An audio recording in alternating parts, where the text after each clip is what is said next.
شروع کرتے ہیں متی صاحب، فرمائیں جی کیا ہوا ہے چیف جسٹس وہ جسٹس اعجاز الاحسن صاحب کو؟ دیکھیں وہ انگریزی میں کہتے ہیں نا the chickens have come home to roost. تو اور یہ تو ہونا تھا الٹیمیٹلی. جو کچھ ماضی میں جسٹس اعجاز الاحسن اور پاناما بینچ کے جو 4 دوسرے ڈینوسار تھے، اب ان میں سے کوئی بھی نہیں رہا سپریم کورٹ میں، انہوں نے کیا تو they had to be facing such a situation. کیونکہ پاناما بینچ کے اندر جو کچھ ہوا وہ اب بہت کچھ سامنے آ چکا ہے.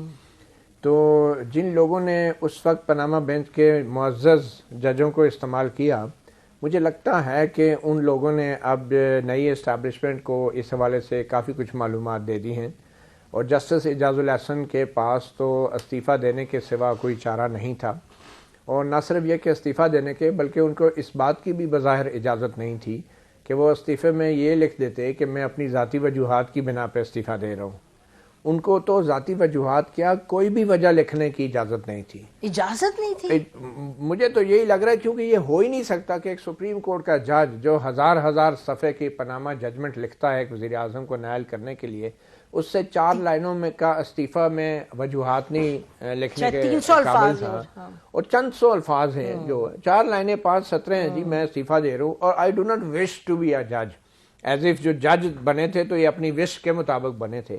تو ان میں اتنی ہمت ہونی چاہیے کہ جب حکومتوں کو گرانے کے لیے آپ ہزاروں اور سینکڑوں صفحات پر مشتمل فیصلے لکھتے ہیں سارے ججز مل کے، تو پھر اپنا استعفیٰ لکھتے ہوئے ان کی بھی کچھ تفصیلی وجوہات تو ہونی چاہیے نا. تھوڑا سا اخلاقی جرات دکھاتے، مورل کریج شو کرتے، اور یا پھر تھوڑا سا ٹروتھفل لوگوں کو بتاتے تو صحیح کہ آپ چیف جسٹس بننے جا رہے تھے 10 مہینے بعد، اچانک جی کیا ہوا اور آپ لکھ رہے ہیں کہ I do not wish to be a جج. کیوں بھائی؟ کسی نے آپ کو بلیک میل کیا؟ اور اگر کیا تو کیا آپ کی کوئی کمزوری تھی؟ آپ نہ صرف یہ کہ وہ آپ کو اس کمزوری پہ بلیک میل کر رہے ہیں، بلکہ آپ بھی اپنی کمزوری چھپا رہے ہیں لوگوں سے، اور آپ پتلی گلی سے نکل رہے ہیں. تو کیا یہ سپریم کورٹ کے ایک جج کو زیب دیتا ہے کہ وہ استعفیٰ لکھو اور یہ بھی نہ بتائے کہ کیا وجہ ہے؟ کم از کم یہ کہہ دیتے کہ میری ذاتی وجوہات ہیں، میں نے جیسے کہا اس کی بھی بظاہر ان کو اجازت نہیں دی گئی. تو یہ ایک بہت ہی میں سمجھتا ہوں ایک بری مثال قائم کی ہے ایک سپریم کورٹ کے جج نے، جو کہ لوگوں کی زندگی اور موت کے فیصلے اپنے قلم سے کرتے رہے ہیں. وہ جب نوکری چھوڑنے لگے ہیں تو وہ ان سے اتنا نہیں کہا گیا کہ کس وجہ. ان سے اچھے تو جسٹس مظاہر نقوی تھے جن پہ اربوں روپوں کی کرپشن کا الزام تھا، کہ انہوں نے کم از کم یہ تو الزام لگا دیا نا کہ مجھے ڈیو پروسیس نہیں مل رہا تھا، اور ڈیو پروسیس کی کنسیڈریشن کی وجہ سے جو کہ اب پبلک نالج میں الزامات لگے ہیں تو میں استعفیٰ دے رہا ہوں. کم از کم یہ تو کہہ دیا نا. لیکن جسٹس اعجاز الاحسن نے جو استعفیٰ دیا کیوں نہیں وہ وجہ بتائی؟ I think he owes it to the people of Pakistan کہ اگر پہلے استعفے میں نہیں لکھا، اور اگر وہ نہیں بتاتے تو اب سپریم جوڈیشل کونسل کا یہ فرض ہے کہ یہ معلوم کریں کہ کن حالات میں ایک جج کو استعفیٰ دینا پڑا ہے، اور وہ کوئی وجہ بھی اس کی ویلڈ ریزن بھی نہیں دے پا رہا، اور وہ پریزیڈنٹ پاکستان کو لکھ رہا ہے. دیکھیں ہاں، یہ مطلب کہ جو لوگ مشکل حالات میں ریزائن کرتے ہیں، میں نے نہیں کبھی دیکھا کہ انلیس کوئی بہت زیادہ کسی کو لگے کہ جی ان کو لگتا ہے وی آر کانفیڈنٹ کہ اتنی غلطی ہمارے ساتھ ہو رہی ہے، کہ وہ پھر لکھتے ہیں کہ جی ہم اس لیے جا رہے ہیں. نارملی اگر کوئی ویک وکٹ پہ ہو تو وہ تو نہیں بتاتے. بتانا چاہیے جن کی وجہ سے، کسی کو تو بتانا چاہیے. حسنات میں چاہوں گی کہ مالک کے پاس جاؤں، آپ کے پاس بات آپ ذرا بتائیے، آپ ایڈ کریں گے ٹو واٹ متی از سیئنگ کہ کیوں، کیا ہوا ہے، وجہ کیا ہوئی؟ کیونکہ متی کہہ رہے ہیں نا کہ کسی نے بلیک میل کیا ہے، کسی نے پریشر ڈالا ہے، تو کیا واٹ از دا ٹاک؟ دیکھیں یہ بات تو ہے کیونکہ کوئی ایکسٹرنل فیکٹر تھا جس کی وجہ سے وہ ریزائن کر گئے، لیکن ان کی ریزگنیشن جتنے ان کے قریبی دوست سے بات ہو رہی ہے وہ سارے شاک میں، کسی سے انہوں نے مشورہ نہیں لیا. اور یہ اطلاعات ہیں لیکن اس پہ کی کوئی کنفرمیشن نہیں کہ 2-3 دن پہلے جو ان کا گروپ تھا بندیال کا جو کیمپ تھا، 5 ججز اس وقت سپریم کورٹ میں، اب 3 رہ گئے، 2 ریزائن کر گئے. تو بات ان سے ہوئی، کوئی یہ باتیں بھی آ رہی ہیں کہ ان سے انہوں نے کنسلٹ کیا کہ اس طرح کا معاملہ. لیکن بہت سے ریٹائرڈ ججز جن کے ماضی میں بہت قریب رہے وہ سارے شاک میں ہیں. انہوں نے رابطہ کرنے کی کوشش کی کل ان سے، لیکن ان سے رابطہ نہیں، فون آف تھا، وہ بات نہیں ہو پا رہی تھی. تو یہ میرا خیال ہے کہ کوئی ایسی وجہ تھی جو بظاہر یہ لگ رہا ہے کہ انہوں نے بتانا بھی پسند نہیں کی. وجہ یہ ہے، ایک تو ہم دیکھ رہے ہیں کہ جیسے اعجاز الاحسن سیاستدانوں اور پارلیمنٹ کے حوالے سے تو ان کا جو جورسپروڈنس ہے بڑی سخت رہی ہے. ہم دیکھ رہے ہیں 2018-17 سے لے کے اب 2023 تک نیب لا امینڈمنٹ میں وہ ممبر تھے اور انہوں نے کہا جی کہ یہ جو امینڈمنٹ کی گئی ہے انکانسٹیٹیوشنل ہے. ٹھیک. تو لیکن مقتدر حلقوں کے حوالے سے وہ جو ہے ماضی میں بلکہ بظاہر یہ لگا کہ وہ ان کی جو مزاج تھا سوچ تھی ان کے ساتھ امانگ تھی. آخری 2 میٹر تھے پنجاب اسمبلی کے الیکشن کے حوالے سے ان کا سو موٹو, دوسرا فوجی عدالتوں میں سویلین ٹرائل کا جو معاملہ تھا اس کو غیر آئینی ڈکلیئر کیا. اس میں وہ بولے نہیں, ریمارکس نہیں دیے, لیکن انہوں نے فیصلہ کیا. اس کے بعد ایک واضح تھا کہ وہ ڈپریشن میں ہے 2 مہینے ڈپریشن میں, بالکل واضح ان کی فیس, ان کی باتوں, جس طرح کہ ان کا ہم دیکھتے تھے جس طرح وہ عدالت میں بینچ میں بیٹھے ہوتے تھے ماضی میں, وہ بہت زیادہ دبنگ اور ہر چیز پروسیجرز والا جو تھا جب براڈ کاسٹ کیے پروسیجرز اور اس پہ جو ہوئی تھی جب ہیئرنگ تھی تو وہ تو کافی دبنگ طریقے سے ان کے اور چیف جی بالکل. لیکن وہ اس کے بعد جو ہے وہ انہوں نے جو کیا میرا خیال ہے اپنے ساتھ تو نقصان کیا انہوں نے, اور لوگوں پہ بہت سی خواہشیں تھیں, بہت سے لوگوں کی توقعات تھیں.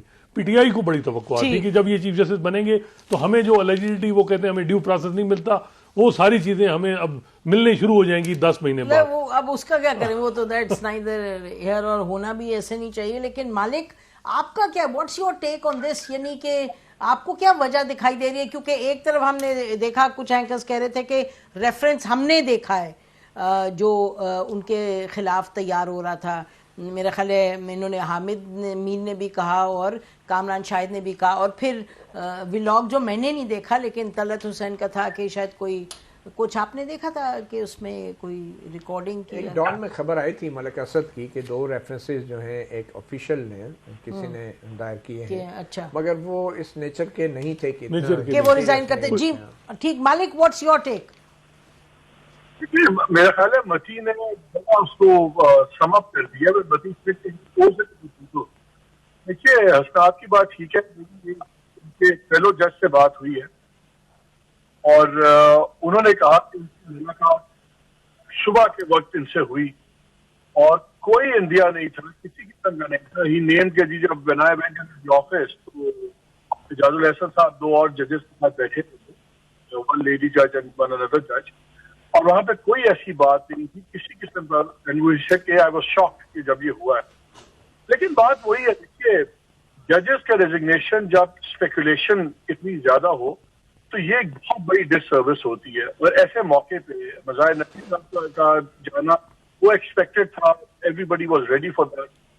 اسی وقت اتنے کریٹیکل مومنٹ پہ جب اتنے امپورٹنٹ کیسز سپریم کورٹ میں اگر فیوچر چیف جسٹس ریزائن کرے تو ظاہر ہے کوئی وجہ تو ہونی چاہیے. مجھے یاد ہے جب ان کا وہ چھٹی کے اوپر سخت رویہ تھا چیف جسٹس کا, آپ 4.5 دن کی تنخواہ نہیں لیتے, ہم 6 دن کی تنخواہ لیتے ہیں, تو بہت سے لوگوں نے برا منایا. انہوں نے کہا کہ ان کی اہلیہ کی بڑی سیریس ٹریٹمنٹ چل رہی ہے تو ہی شوڈ ہیو بین کائنڈر.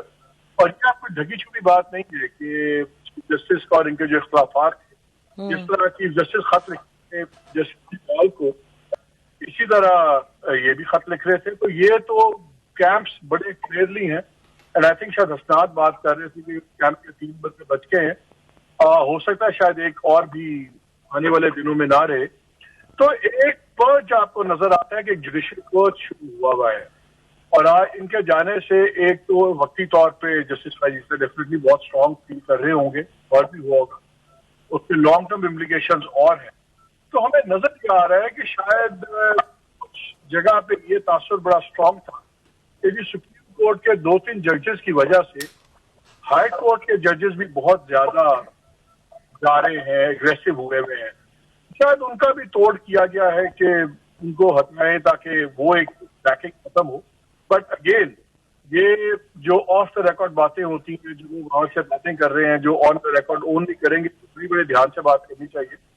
لیکن ظاہر ہے جس طرح گئے ہیں, میرا نہیں خیال کہ ایک اس لیول کے جج کو اتنا اپولوجیٹکلی جانا چاہیے تھا, اور اگر پریشر میں بھی گئے ہیں اور کسی فکر کے بارے میں بھی گئے ہیں تو he did owe it to the people. یہ جوڈیشری کے لیے بہت باقی پولیٹیکل کے لیے تو چھوڑے اور پی ٹی آئی کے لیے چھوڑے تو کل کو ان کو کیا جو لیڈر تھی وہ, لیکن یہ جوڈیشری کے امپریشن کے لیے. اور میرا خیال ہے کہ جینوئنلی ڈیمیج ہوا ہے کہ یار یہ بھی ریت کی دیواریں ہیں ساری, کیونکہ یہی ججز بیٹھ کے سناتے ہیں باقی لوگوں کو, آپ لوگ کھڑے نہیں ہوتے, آپ لوگ اسٹینڈ نہیں لیتے, آپ جمہوریت کے لیے, کانسٹیٹیوشن کے لیے.